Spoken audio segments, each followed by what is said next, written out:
السلام عليكم خوت، كي دايرين؟ لاباس عليكم؟ صحة بخير. خوت كي كتشوفوا معنا عندنا الحيط هذا فيه هاد الغموليه، واليوم ان شاء الله غادي نديروا له هاد الصباغه. من بعد ما غادي نديروا هاد الغموليه كما كتلاحظوا هنايا، غنشدوا شيفونا وغنشدوا واحد شويه ديال ساليكاو جافيل، واحد شويه ديال الزيت، وغادي نحيدو ها هو. من بعد ما طلقنا هنايا غادي نمشيو بهاد الطريقه هادي، غادي نمسكوها وغادي نمشيو بهاد الطريقه هادي كما كتلاحظوا. قرب عندي هنايا، شوف كما كتلاحظوا معايا الغموليه هادي هانتوما. غادي نمشيو بحال الطريقه هادي بالماء بالصابون وهذا الشيء، نحيدوها مزيان. ومن بعد ان شاء الله غادي نديرو بها الصباغه. خليكم مع الفيديو. هانتوما الاخوان كما كتشوفوا معنا هي هذه الصباغه اللي غادي نديرو بها ان شاء الله في هذا البيت هذا. كما تلاحظوا صباغه بيضاء، وهاد الكولور اللي غادي نطلقوه اللي غادي تجي واحد الكولور اللي هو واحد رائع. ومن بعد التالي ان شاء الله غادي نديرو البريو لا كره، والثمن ديال هذه 180 درهم، والثمن ديال هذه 30 درهم. هذه 10 كيلو وهذه كيلو كما تلاحظوا معنا. خليكم مع الفيديو وخليكم مع النهايه ان شاء الله. كما تلاحظوا معنا البيت هذا كيولي ان شاء الله يعجبكم.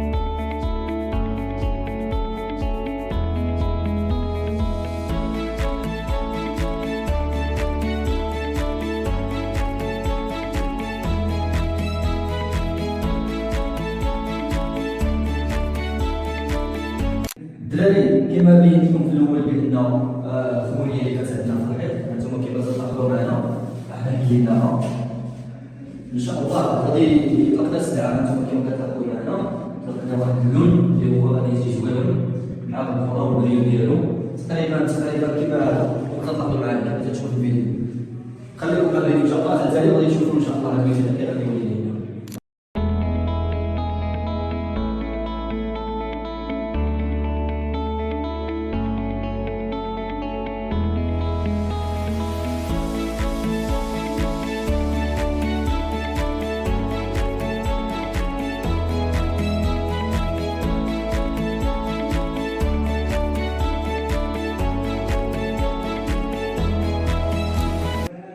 الاخوان كما تشوفوا معنا في هذا اللون هذا، وهذا هو اللون اللي حسنا عليه. مازال ان شاء الله غادي يتعاود ان شاء الله. نديروا له الكره ديالو اللي كتعطيكم الكره اللي هي بريو مزيان. حتى الصباغه ديال الزيت والرائحه، وهي راه ماشي صحيه الصباغه ديال الزيت، راه ماشي صحيه، لان هذه الكره اللي غادي نديرو ان شاء الله هي اللي صحيه ان الانسان يقدر يدير الشيفون مثلا. كتشوفون هذا اللي كيتباع بالوري بحال هذا، وهذا كيتباع بشي 4 دراهم تقريبا. كنجيبو نديرو له الماء نقي اولا الصابون ولا شي حاجه، وكنديرو له هكا مزيان، وكنمسحو الوسخ ديالنا اللي مثلا بعضنا شي وسخه ولا شي حاجه كنحيدو. هذا هو اللي كاين. الاخوان كما تلاحظوا معايا دوزنا الكوش الاول كما تلاحظوا معايا هنايا، هي الكوش الاولى راه دايزه. غنخليوه ينشف ونولي نعاودو الكوش الثانيه ان شاء الله بالطريقه هذه اللي مشينا في الكوش الاولى. غنمشيو في الكوش الثانيه. من بعد ما نساليو الكوش الثانيه وفينيسيون غادي تبقى لنا الكره هي اللي هو بريو اللي قلت لكم عليه كيتمسح بالشيفونه كما هذا. كناخذوا هذا الشيفونه مع الدروغري كتكون مرطبه، كناخذوها مع الدروغري، وملي بعد ما كنضربوا الكره ديالنا ولا وقع لكم شي مشكل او لا توسخ الحيط ولا شي حاجه، كتاخذ هذا الشيفونه هذا كتمسح بالماء ولا الصابون. هذا هو اللي كاين. ان شاء الله غادي نخلي لكم في النتيجه النهائيه من بعد لا فينيسيون ديال هذا الشيء كامل. غادي ندير لكم ان شاء الله تشوفوا راحت كيفاش تفينا.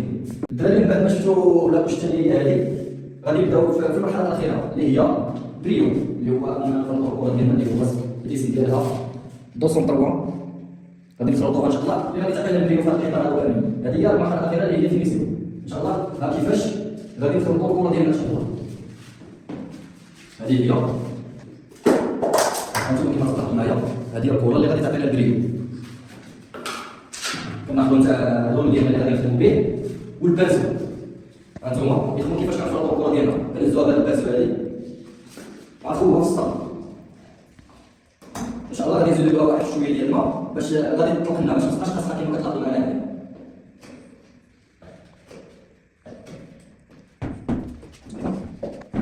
غادي نبداو بالتركه ندخلوا البلاصه بعد ما نجي الماء نخلطوا الكاسو